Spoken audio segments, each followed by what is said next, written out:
Hi, everybody. Welcome to English Digest. I'm Stephanie. I am Tom. It's our psychology unit, and we're going to be talking about the fear of society, understanding social phobia.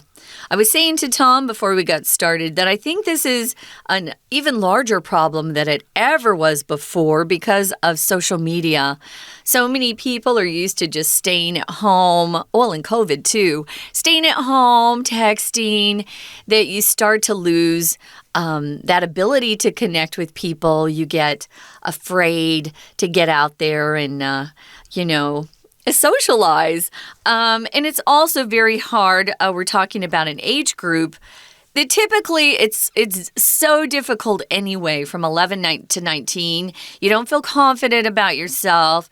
And if you have the social phobia on top of it, it can just make life miserable. So we're going to be talking about that today. Yeah, actually, I can relate to this because I don't do very well in large groups of people. I do find them quite intimidating.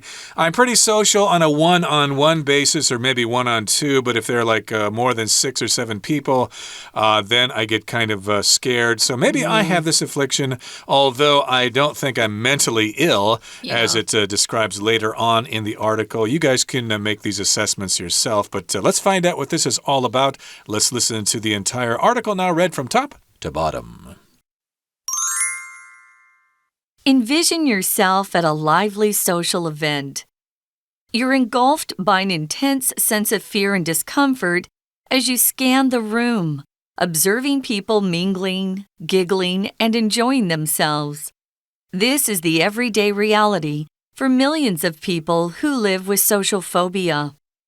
Social phobia, also known as social anxiety disorder, is a mental illness. Typically, it manifests between ages 11 and 19 and is distinguished by an excessive and persistent dread of social situations. It's important to realize that social phobia is a mental disorder that is far more serious than shyness, which is an inherent trait. Individuals with social phobia find it challenging to join in conversations, and they often overthink their words and actions in social situations to avoid embarrassment. Also, they're overly concerned with how others perceive them and worry excessively about being judged negatively. In addition to these personality traits, physical symptoms such as a rapid heartbeat, muscle tension, dizziness, and sweating may also occur in social situations. The precise causes of social phobia remain unclear. However, research shows that past negative experiences can contribute to the development of social phobia. Experiencing public embarrassment, such as tripping and falling in front of a group of people, may lead to a fear of similar situations. Likewise, growing up with parents who were overly critical, protective, or who discouraged socializing and taking risks may also contribute to social phobia by inhibiting social skills and confidence.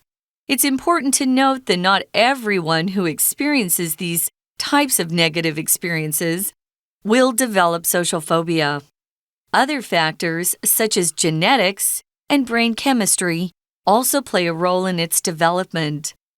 If you have social phobia, effective treatment options, including medication and psychotherapy, are available. However, it's important to seek help early. Remember, you don't have to suffer alone, and there are effective ways to overcome social phobia. Well, let's dive in, guys. This is our psychology unit. When we talk about psychology, we're talking about the scientific study of the mind, how it works, and how it affects our lives. Our mind is a huge part of whether we're happy or sad or content with life or feeling like we deserve more. Our minds do have a large impact on whether we're happy or not. So we're going to take a look at this fear of society, and it's called social phobia. Phobia is a word that means fear.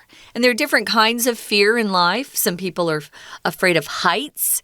Some people are afraid of spiders. I mean, to the point where they're just paralyzed by that. This would be people who are very fearful of social situations. So we're going to be talking about some of, I think, the symptoms and some of the kind of the treatments that people are offered if they suffer from social phobia. Okay, so here in the first part of our lesson, it says, envision yourself at a lively social event.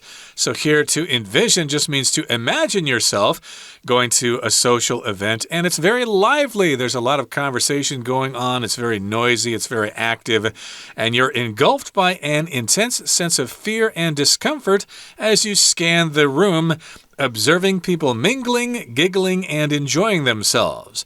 So this might be you at this social gathering or at this social event. You are engulfed by an intense sense of fear and discomfort. So if you're engulfed, that means you're just kind of surrounded by it. You're in the middle of this situation. You're surrounded by it. And, of course, a sense of fear means you're basically afraid of what's going on. And you have a feeling of discomfort, which means it just doesn't make you feel comfortable. You're just not happy in this situation. You might rather go someplace else, maybe go to the library and read books or something like that, rather than being around all these noisy, boisterous people. That's right. A different word for envision would be picture. So picture yourself, envision yourself. It's a little bit more gougy, I would say. But envision, picture yourself, put yourself in this particular situation. So you want to kind of use your mind to imagine something. And I wanted to say engulf. We often use this word when we're talking about a fire. You know, the building was engulfed in flames. You'll often see us use that. So this is a really tough thing to go through. A lot of people don't enjoy social events. It depends. For me, I would rather be with a group of my closest friends than in a big crowd. I don't really love that. I like to talk openly and honestly. And so if you're in a big group of people, sometimes that's not possible.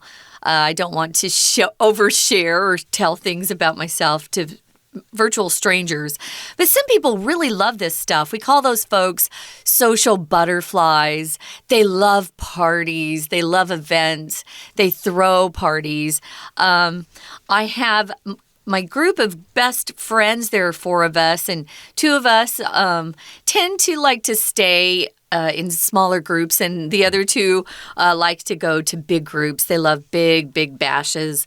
Not me so much. I like to be with my closest friends. But yeah, you can feel very uncomfortable or fear, to have that sense of fear and feel discomfort. Scanning the room just means you look around, you know, to see who's there. Sometimes if I go to, especially when I was in junior high and high school, I would look around, and if I didn't see one of my closest friends, sometimes I would sneak out. I wouldn't want to be there. So I think everybody at that age, regardless of how severe it is, I think most kids, especially in junior high, high school, we all feel this way. Indeed. It's not really a disease so much, but I guess we're identifying it as such.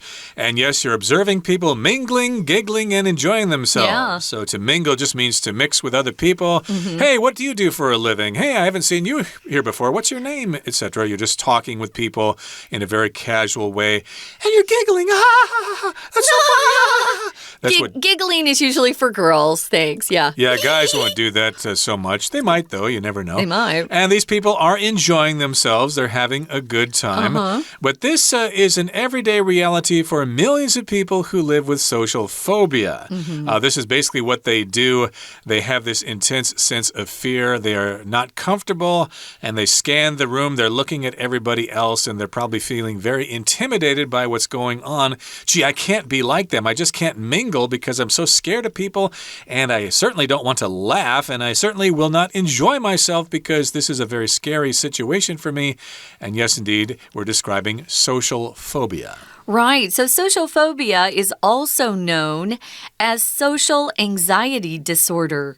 A disorder used in a medical way just means there's some sort of disruption of normal physical or mental functions. If you have an eating disorder, you might have an eating disorder where you don't want to eat so much food, you see yourself as fat, but you're really not. You might be anorexic, or you might have bulimia, where this affects more girls than guys, but they'll eat and then they'll throw up. Oh, no. So that they don't gain any weight. That's really, really bad for your body. So these are disorders where something in your body, it could be physical or mental, is stopping your brain or your body from functioning what we call normally. But like Tom and I just said, a lot of this social discomfort is pretty typical when you're growing up. And, you know, your body's changing, your mind is changing, you're not an adult yet. All of these things are quite hard. But I would think social phobia is stronger than just not feeling comfortable at a party. It might be that you don't even want to leave your house. You don't want to be around other people. You just want to stay on your phone. I think phones have really hurt our young people a lot. A lot of them, you know, are uncomfortable just talking, making a regular phone call. They just want to text or be on Facebook or Instagram, which isn't helping anybody, really. Exactly. And of course, we're describing this as being a mental illness and not just a personality trait or a characteristic. And typically, it manifests between ages 11 and 19. To manifest just means it happens between ages 11 and 19. And it's distinguished by an excessive and persistent dread or fear of social situations. I certainly felt this way when I was in high school and university, but I could still mingle to a certain extent. I didn't think it was a mental disease or something. I just thought it was maybe my personality. I'm just not as social as other people. But in this particular case, we're saying that you have this excessive dread. It's just a fear of something that is just too much. It's going overboard. And yes, indeed, I think a lot of people do feel intimidated by social situations to a certain extent because these are all new people. We don't really know them. So yeah, we're going to be a little afraid of them. But in this case, it's excessive. It's just going overboard. It's too much. Yeah. I wanted to mention this word dread is a noun and a verb. Here it's a noun, but if you dread something, you are not looking forward to something that's going to be happening in your future. I dread going to the dentist. I'll admit I'd rather go to a medical doctor than the dentist. The greatest pain I've had has been at the dentist, unfortunately. I think that's true for most people, although I don't really fear the dentist so much, even though I've had like 4 or 5 root canals. I hate those. But in any case, it kind of depends on the individual. You might dread the dentist, or you might dread social situations. And you might dread listening to our Chinese teacher. Never. No, you wouldn't, of course. I'm just using that as a transition. Let's listen to our Chinese teacher right now, and we'll be right back. Hello everyone, 我是派老师。今天讲解的是9月27号 Unit 14 The Fear of Society Understanding Socialphobia。这是一份篇章结构的练习题，内容跟 Socialphobia 社交恐惧症有关。我相信多数人或多或少在不熟悉的社交场合都会感到紧张、害怕、恐惧。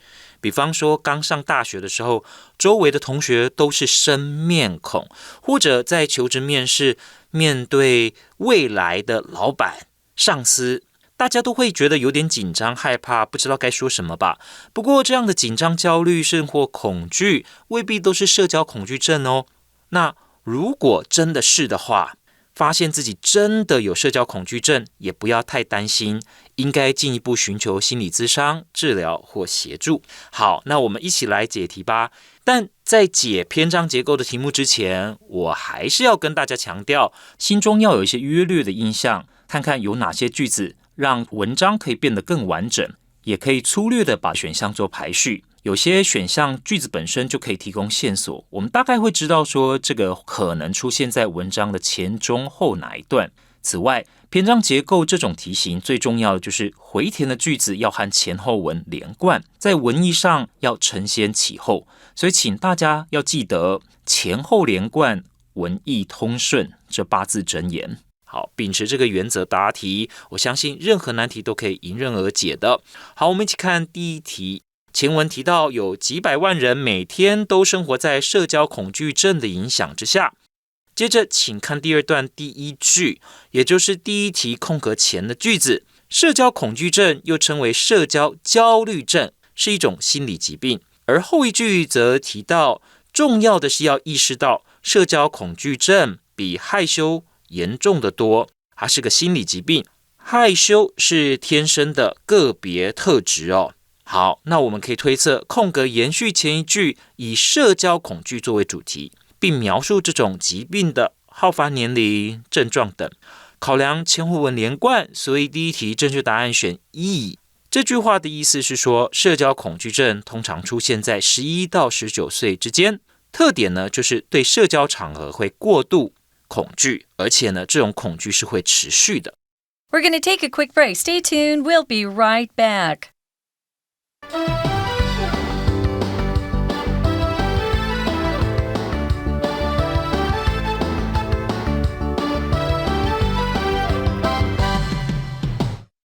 Welcome back, guys. We're talking about fear of just society and social situations. We're trying to understand social phobia. It's also known as social anxiety disorder. It's being described as a mental illness. Sometimes it's very severe, and it could reach that point. But a lot of people will understand or relate to some of these feelings because a lot of this social phobia shows itself or manifests between the ages of 11 and 19 when we're just, so uncomfortable with everything, with our lives, with our bodies, finding out who we are, figuring out who we are. So it makes social situations tough. And to make matters worse, we were kind of shut down for, at least 3 years in some places, and not communicating one-on-one with people or even in a big group. We were discouraged from being outside, or we had masks on, which scares everybody. That didn't help either. So we're kind of talking about this and letting people know kind of what they can expect, and if you really are suffering with severe social phobia, what you can do for some help. Okay, so it's important to realize that social phobia is a mental disorder that is far more serious than shyness, which is an inherent trait. So we're comparing this social disorder and we're comparing it with shyness, a social phobia and shyness. And shyness is being described as an inherent trait. If something's inherent, it's just originally part of you or it's part of something. For example, there are inherent dangers of going out during a typhoon. Things will blow around, so you don't want to do that. Of course, things are going to be dangerous during a typhoon. It's inherent in a typhoon. It's part of it. It's included as part of it. And a trait, of course, is a characteristic. Yeah, people have these personalities where they're just kind of shy, and there's nothing wrong with that. People can be shy. But hey, if you have social phobia, that's even worse. We're describing that as a mental disorder. Yeah. Something that's inherently dangerous is skydiving. It's just part of the sport. It's these extreme sports. Sometimes they are inherently dangerous. My mother was very shy, but she didn't have social phobia. She forced herself to overcome it because there were things she wanted to do in life. And sometimes you just kind of have to work your way through some of these things. But if it is a social phobia to the point where it's very severe, you need to get some help. So individuals with social phobia find it challenging to join in conversations. Yeah, what do I say? Especially when you're in school groups, you want to be funny, especially the guys. The guys want to be funny. The girls want to be kind of clever and cute and maybe just, be attractive to others, whether they're girls or guys. And they often overthink their words and actions. I certainly did.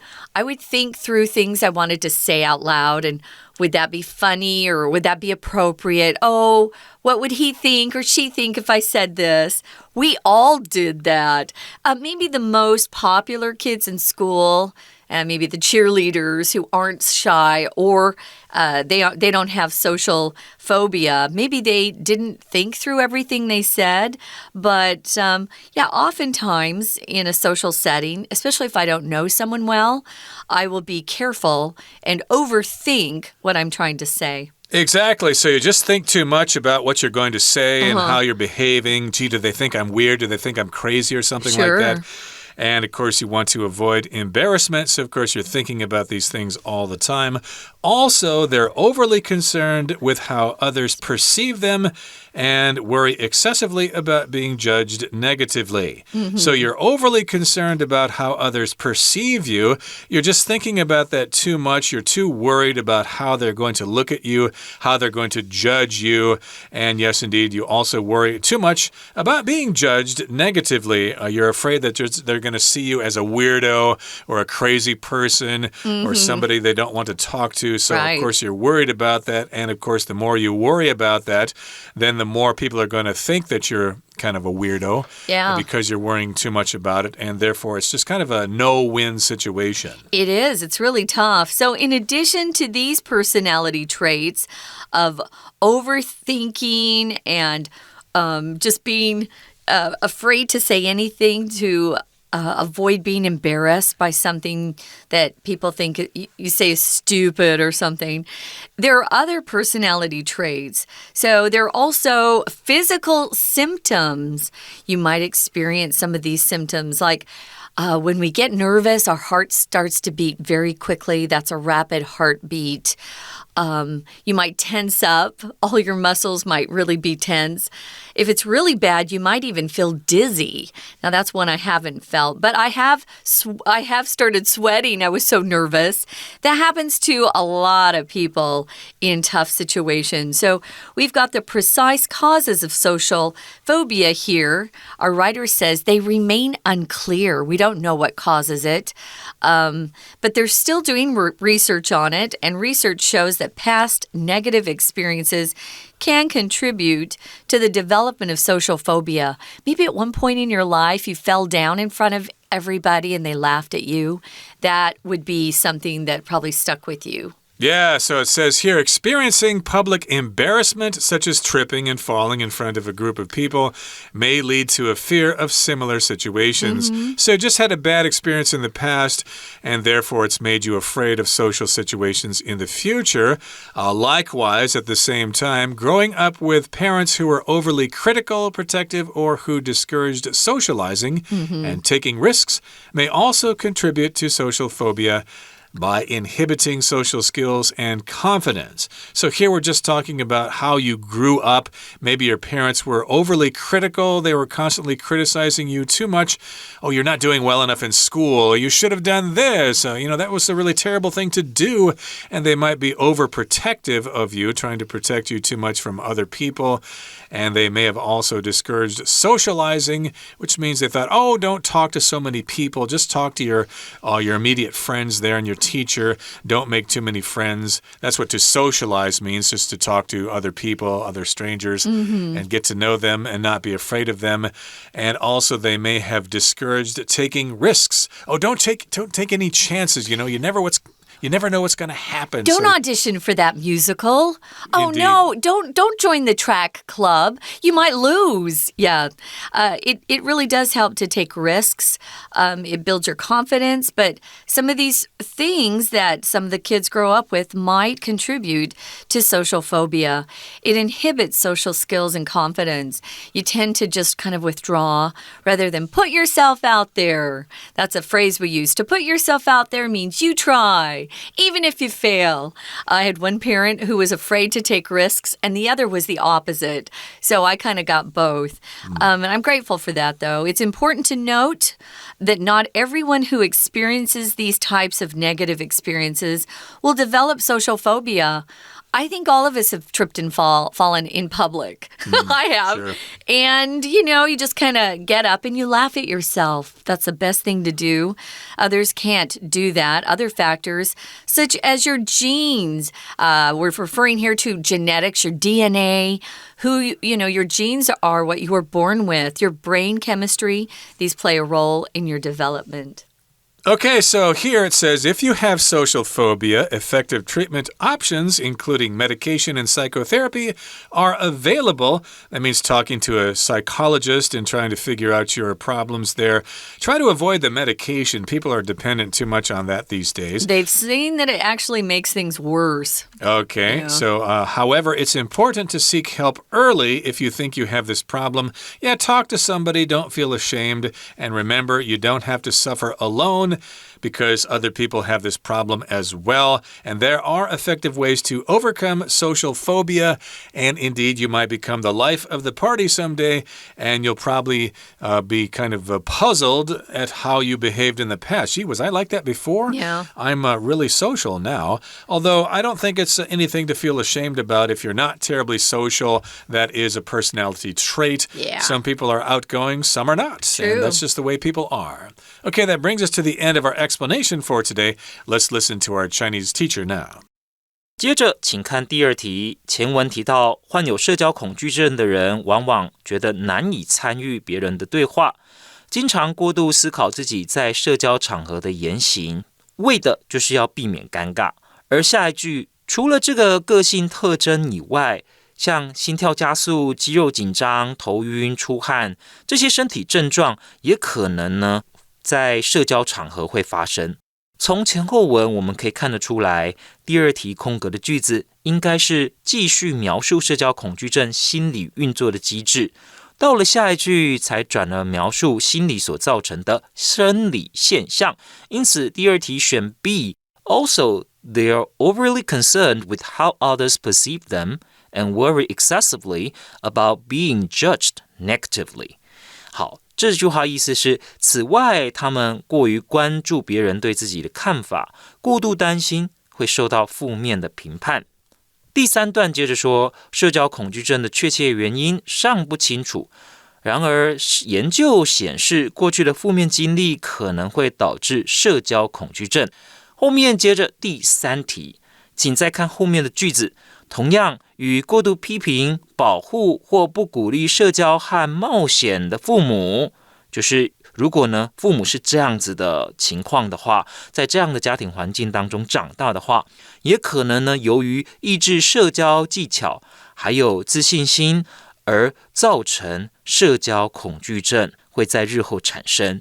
空格前后都在说明社交恐惧症的可能成因，因此第三题正确答案也必须要是可能成因。正确答案我们就选 A。 Experiencing public embarrassment, such as tripping and falling in front of a group of people, may lead to a fear of similar situations. 这表示经历过公开的尴尬情境，比方说在一群人面前被绊倒啦，因此跌倒，都可能会导致以后会对类似的情况有所恐惧。紧接着请看第四题，后面提到其他因素，如遗传学还有大脑化学成分也会在发展当中呢发生作用。好，那因为前面的句子提到了过去生活的负面经验或者父母的教养都可能造成社交恐惧症，因此第四题可能延续着在负面经验这个主题上继续发挥，因此第四题正确答案应该选 D。It's important to note that not everyone who experiences these types of negative experiences will develop socialphobia. 好，重要的是要注意，不是所有体验这类负面经历的人都会罹患社交恐惧症的。好了，那以上呢就是我们对于这篇篇章结构练习题所做的中文讲解。老师希望大家多多练习，那也能够呢对答题技巧更加的熟悉。好，以上就是我们今天的讲解，下个月再见喽，拜拜。Okay, that brings us to the end of our lesson for today. Thanks for joining us, and please join us again next time for another edition of our program. And good luck if you have social phobia, but again, don't be too ashamed if you're shy. Be kind to yourself. Indeed. Give yourself a break from time to time. Yeah. Don't put too much pressure on yourself. Don't feel too bad. Okay, right. That brings us to the end of our program, which I already said. Thanks for joining us. From all of us here at English Digest, my name is Tom. I'm Stephanie. Goodbye. Bye.